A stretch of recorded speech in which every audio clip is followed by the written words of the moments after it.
Hey, what's going on, everybody? Mike Mo with Keller Williams. Hey, real quick, I want you 60 seconds or less. I want to tell you why I think buyers right now in this later season of the market with interest rates of averaging right around 5.75% are in a better position than 5-6 months ago with rates at, floating right around that 3.75. So rates have gone up right around 2%, right? So if you think about when you guys were buying, a lot of you guys were looking earlier in this year, you were looking at that $400,000 home and it would go with 30 offers at $440,000. $500,000 home would go for $550,000, right? So these homes are going anywhere from 5 to 10% more than what they're listed, and potentially what they were worth, just to get it, right? So now fast forward to today's market, interest rates 2% higher, but that home, that $500,000 home, there's a good chance that you're getting it under contract for $500,000, right?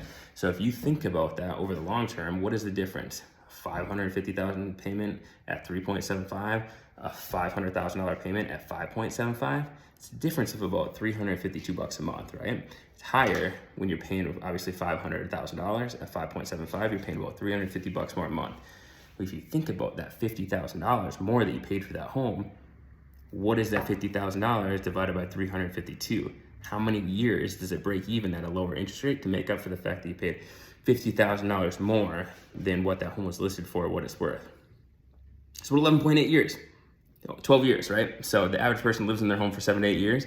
And even if you lived in your home for longer than 12 years, that break-even point, what do you think the chances that you might be able to refinance below 5.75 in the next decade? Probably pretty good, right? So if you think about the math, if you think about it logically, 5.75, given the fact that you don't have to overpay and give away your firstborn child just to get your dang offer accepted, probably pretty good, right?